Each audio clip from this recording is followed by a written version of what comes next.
Breaking news right now. Houston police on the scene of a deadly shooting in Alief, and investigators say the person who pulled the trigger was trying to defend their neighbor's home. This all happened in an area around High Star Drive near Brays Bayou in the West Park Tollway. Our Daniela Hurtado is live on the scene to break down all of the twists and turns and what officers and neighbors say happened. Daniela?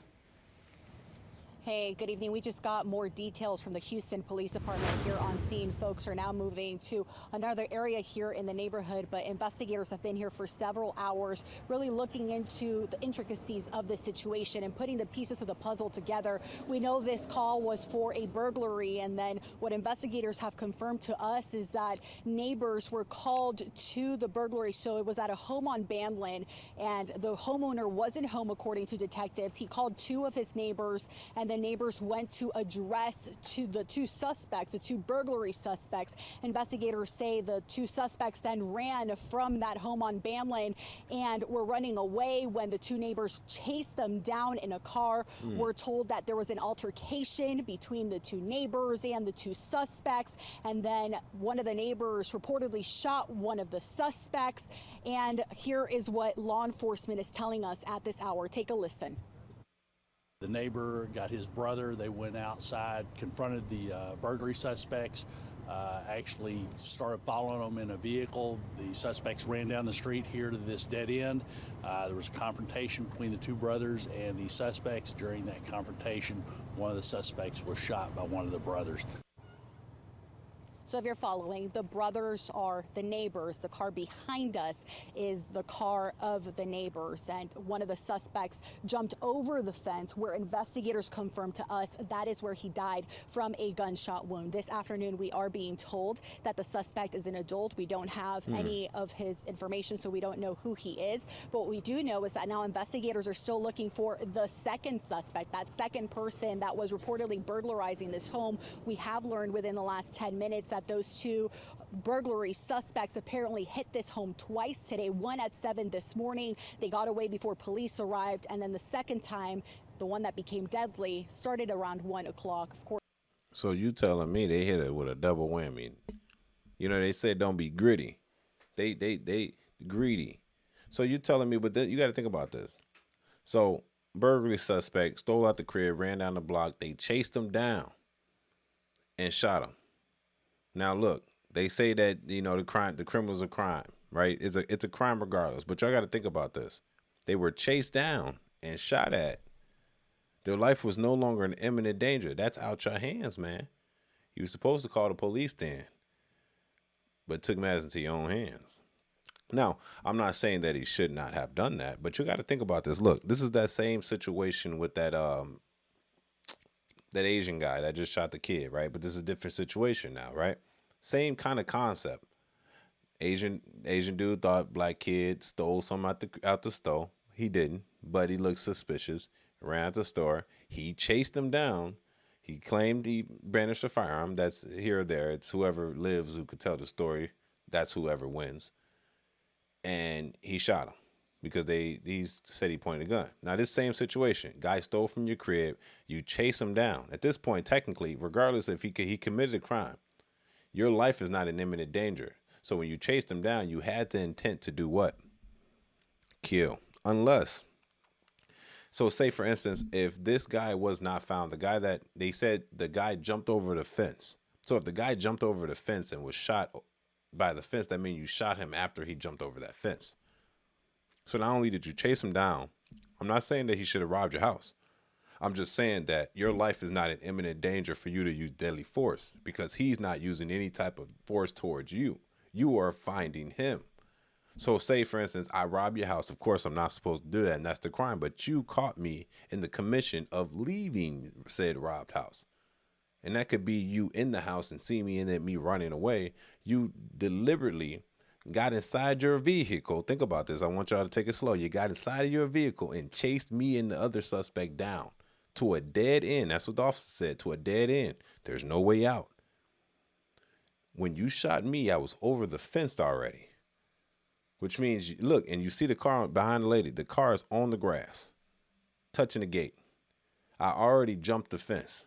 I got shot when I was over the fence already, which means you shot at a distance at me.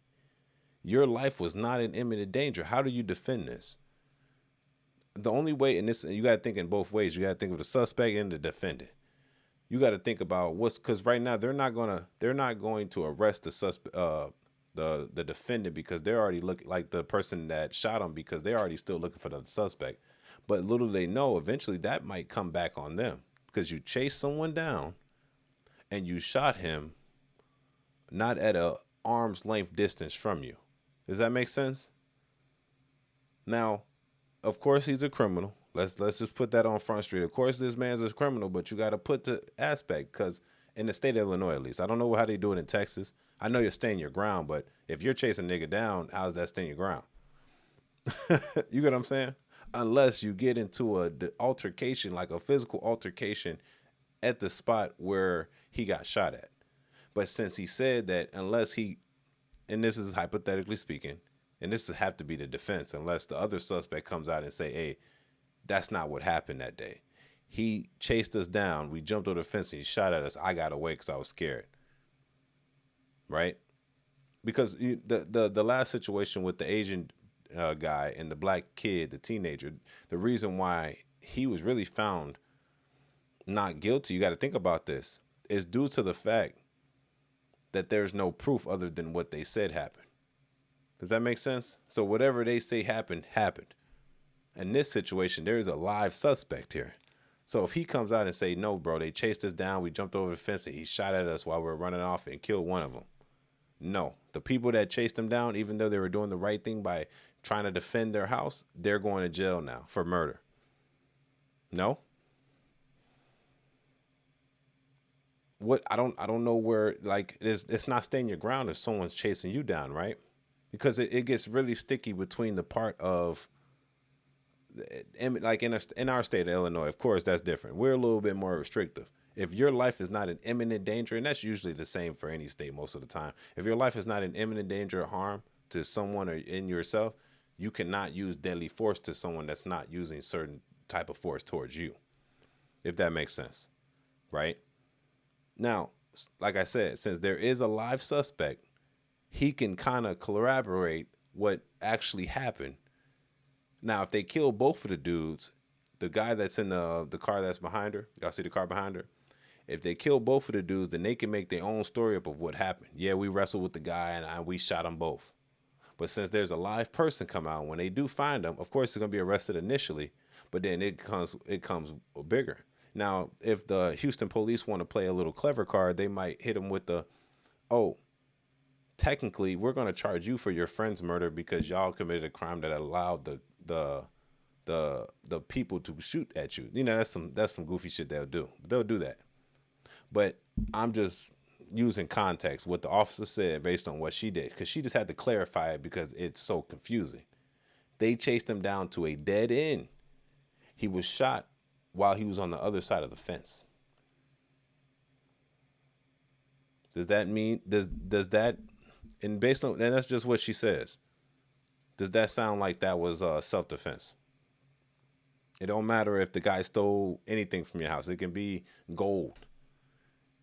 He wasn't attacking you at the time of you, even if it's your property. You're like, oh, I'm defending my property. Well, he took something from your property and left your property, and he's running away from you, trying to get away, regardless of not if he had it or not. Because, like, they didn't say a gun was found, which means the only other option would be they were tussling with this individual because he didn't have a firearm. So that means you had, like, I'm using context clues. I'm using my brain. I want y'all to use your brain, too, when you're thinking about this, okay?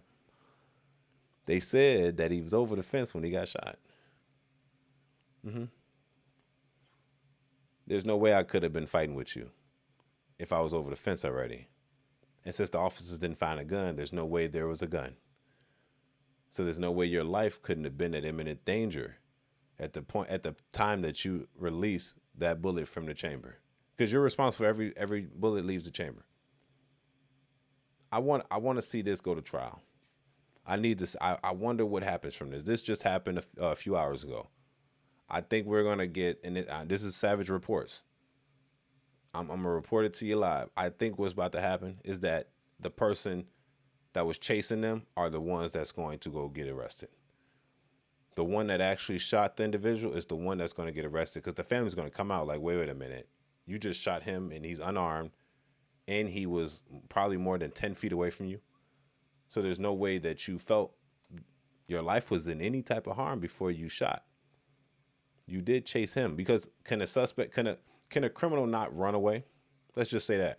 Say just hypothetically speaking. Say you bust a nigga glass out his door, out his window, and he chase you down and kill you. Could he kill you? No. Not legally, no. Unless when he was chasing you down and y'all get into an altercation where y'all was fighting at that point, then he takes the gun out because he thinks his life is in imminent danger at that point, then he can kill. Possibly.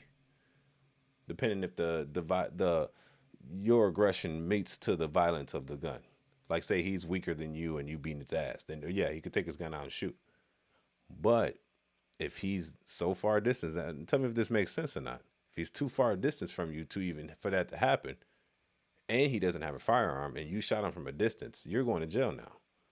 That's how far. That's why, like, if you see somebody doing that, it's best to just call the police. It's best to just call the police, because if I can just decipher that up, you think no lawyer can just decipher that same concept up? And if I can make it make sense to y'all, a lawyer can make it make sense to you quick, easy. Nigga, I'm finna be a lawyer. Fuck it. Lawyer Savage in the building. Reporting for duty. Not guilty. Not guilty. That's the verdict. All rise. All right, it's your boy Angelo Savage. Y'all tell me what y'all think about this in the comment section.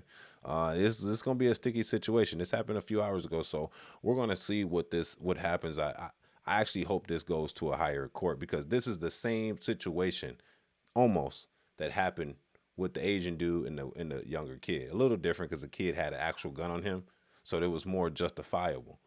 And then he killed the kids, which means there's no evidence of what actually happened, so you can make your own story up. You know what I mean? If you're gonna kill somebody, then I guess make sure the evidence is not there. You know what I'm saying? You can make your own story up. And then it's your word versus nobody's word, right? But like I said, there's another suspect on the loose. And if that other suspect can kind of say that's not what happened, that's a possibility that someone's going to jail. It's your boy Angelo Savage. Tell me what y'all think about this in the comment section. Make sure you subscribe. Peace.